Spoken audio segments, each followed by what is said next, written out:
주님께서 여러분과 함께 루카가 전한 거룩한 복음입니다.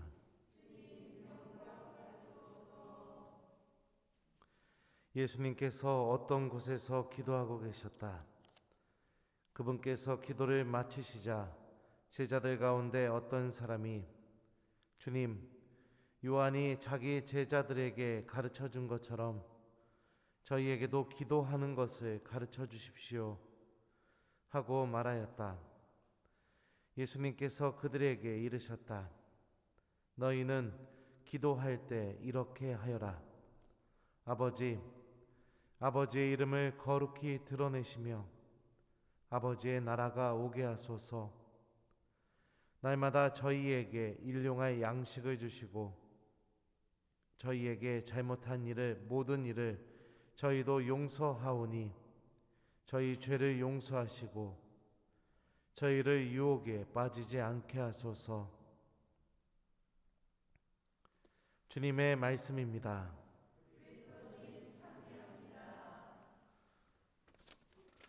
오소서 성령님, 날마다 저희에게 일용할 양식을 주소서. 안녕하세요. 우리 여러분들 가정생활 하실 때 가정 안에서 항상 좋은 일만 있는 건 아니죠? 서로 이해하지 못하는 갈등도 생기기도 하고 또 다툼도 생기기도 하고 또 그러면서 화해도 생기고 그러면서 이렇게 살아가는 게 가정생활인 것 같습니다. 그것처럼 우리 교회 공동체도 마찬가지입니다.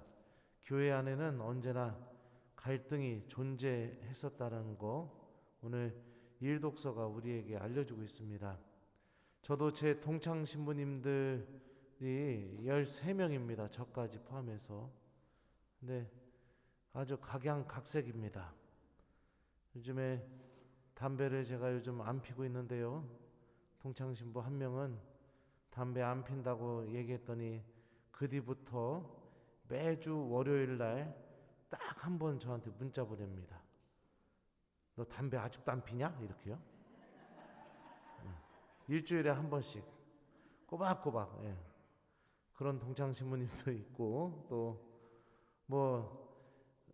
별의별 신부님 다 있습니다. 근데 우리 신부님들 서로 의견도 다르고 개성도 강하고 또 자존심도 서로 세고 그런데요. 그럼에도 불구하고 저희들이 하나로 뭉치는 이유는 바로 하느님에 대한 믿음 때문입니다. 그러니까 그 어떤 갈등도 하느님에 대한 믿음보다 앞설 수가 없다라는 것을 알 수 있죠. 오늘 일독서에서 보면 이 초대교회 안에서 바오로를 중심으로 한 이방인들 중에 예수님을 믿은 사람들, 이 사람들을 이방계 그리스도인이라고 합니다. 그 사람들의 부류와 베드로와 야고보를 중심으로 한 할례 받은 사람들 중에 예수님을 믿은 사람들, 이 사람들이 유다계 그리스도인들이라고 하는데요. 이들 사이에 굉장히 큰 갈등이 있었다라는 것을 일독서를 통해서 알 수 있죠. 바오로 사도는 굉장히 완곡하게, 그러니까 좀 이렇게 부드럽게 표현했을 뿐이지 실제로 벌어졌던 일은 얼마나 크게 벌어졌겠습니까? 바오로가 전하는 복음이라는 것은 예수 그리스도에 대한 믿음입니다. 주님께서 나 때문에 돌아가셨고 또 나 때문에 부활하셨다. 그래서 예수님을 믿는 모든 이들은 바로 하나님께서 예수님을 살린 것처럼 다시 살리실 것이다. 그러니까 정말로 필요한 것은 예수님에 대한 믿음이다. 바오로가 전한 복음은 이게 핵심입니다. 그런데 베드로를 중심으로 한 이 유다계 그리스도인들에게서 또 중요했던 게 뭐냐면 바로 구약 성경으로부터 이어져 내려오는 전통, 이것도 함께 지켜야 된다. 근데 바오로는 아니다. 믿음 하나면 충분하다. 이렇게 하면서 서로 신학적인 의견이 달랐었고요. 그 신학적인 의견은 이방인들에게 할례를 주어야 되는가 말아야 되는가, 겉으로 이 문제로 이렇게 드러나게 됐었죠. 서로가 구원을 받는데 다른 의견을 갖고 있다 하더라도 베드로와 또 바오로 사도가 하느님 안에서 하나가 됐었던 이유 중에 하나가 뭐냐면 바로 예수님에 대한 믿음 때문이었습니다. 제가 요거 하나 가지고 왔는데요. 로마에서 공부하다가 이렇게 하나 이렇게 얻게 된 이콘입니다. 이게 뭐냐면 바로 오늘 갈라티아서에서 나오는 장면을 그린 겁니다. 베드로와 바오로 사도의 만남. 이게 엄청난 만남이죠. 그래서 어떻게 되느냐? 오늘 갈라티아서에서 나오는 것처럼 베드로는 할례 받은 이들에게 복음을 전하고 바오로는 할례 받지 않은 이들 이방인들에게 복음을 전하는 걸로 서로 악수하고 끝났다라고 이렇게 됩니다. 중요한 것은 우리가 교회 안에서 갈등이 생길 수 있고 서로를 이해하지 못하는 일들이 벌어질 수 있다 하더라도 그 갈등과 또 이해하지 못함, 미움, 뭐 여러 가지 그것들이요 하느님께 대한 믿음까지 없애버릴 정도로 커서는 안 된다는 겁니다.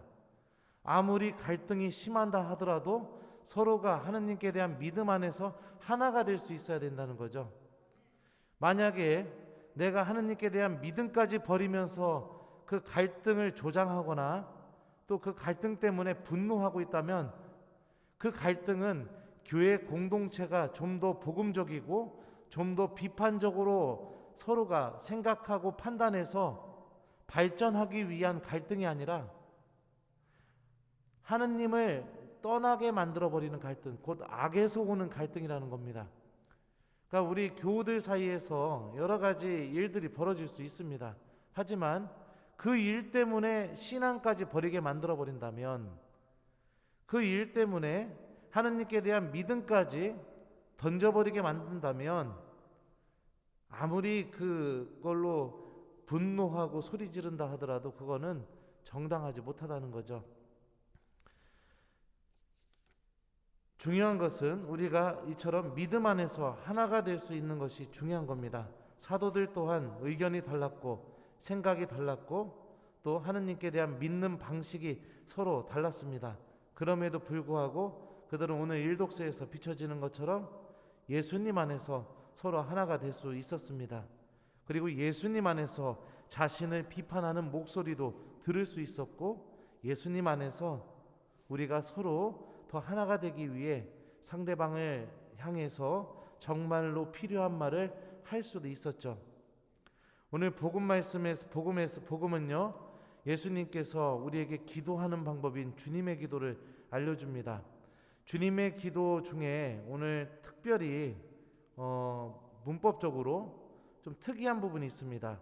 바로 날마다 저희에게 일용할 양식을 주소서라는 부분인데요. 이 부분에서 루카복음은요 양식을 주소서 이거는 명령법입니다. 근데 현재형 명령법을 사용합니다. 이 부분만. 다른 부분은 아오리스트 명령법이라는 걸 쓰는데요. 이 부분만 저희에게 일용할 양식을 주시고 할 때 주다라는 것을 현재형 명령법을 쓰는데요. 이게 무슨 뜻이냐? 지속성을 의미합니다. 그러니까 계속해서 달라는 얘기죠. 그리고 그걸 강조하기 위해서 마태오복음에는 들어가지 않은 표현 날마다라는 표현을 이 부분에 루카복음은 삽입을 합니다.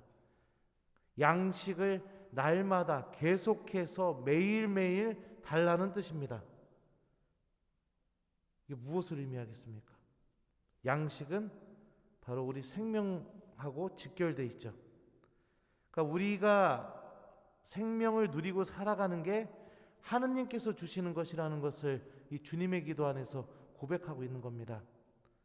나의 양식은 주님께서 주시는 생명으로 이루어지는 것이고 또 내가 생명을 얻으면서 살아가는 것 또한 하느님으로부터 온다라는 것을 이 주님의 기도 안에서 루카복음은 이야기하고 싶었던 것 같습니다. 우리가 이 사실을 기억해야 됩니다. 하느님을 떠나서는 내가 살아갈 수가 없다는 거죠. 아무리 큰 갈등이 생기고 미움이 생기고 아픔이 생기고 이해하지 못하는 일들이 생긴다 하더라도 그것 때문에 하느님을 떠나는 것을 선택하는 것은 내 스스로가 생명의 양식을 내던져 버리고 죽음으로 걸어나가는 것과 같다고 볼 수 있습니다. 그러므로 교회 안에서 생기게 되는 어려움들과 갈등이 존재하게 된다 하더라도 교우 여러분들 기억하십시오. 그것 때문에 신앙을 버리거나 그것 때문에 냉담하거나 그것 때문에 하느님을 떠나는 것, 그것은 하느님이 바라지도 않는 일이고 그거는 복음 정신에 맞는 일도 아닙니다. 중요한 것은 교회 안에서 하느님 안에서 서로 대화하고 비판하고 그러면서 토론하면서 서로가 서로를 위해서 더 나은 길이 무엇인지를 찾는 것이 필요하다고 볼 수 있습니다. 숙제 주겠습니다. 오늘 말씀은 우리가 신앙생활 안에서 생기게 되는 갈등이나 어려움들 어떻게 대해야 되는지에 대해서 알려주고 있죠. 그것 때문에 하느님을 떠나서는 절대 안 된다. 하느님 안에 생명이 있기 때문에 그렇다라는 것도 알 수 있습니다. 혹시나 우리가 지금 어려움이나 또 교우들 사이에 갈등이나 이런 것이 있다 하더라도 우리 하느님 안에서 답을 찾으셨으면 좋겠습니다. 그것 때문에 냉담하거나 신앙을 버리려고 하지 않길 바랍니다. 오늘 숙제는요, 주님에게도 한번 예수님이 알려준 거 천천히 한번 바치시면서 주님께서 나에게 생명을 주시는 분이라는 걸 좀 기억하고 체험하도록 노력하는 오늘 하루가 되길 바랍니다. 하나님께서 주시는 그 생명을 잘 간직하면서 살아가는 하루가 되었으면 좋겠습니다. 날마다 저희에게 일용할 양식을 주소서. 아멘.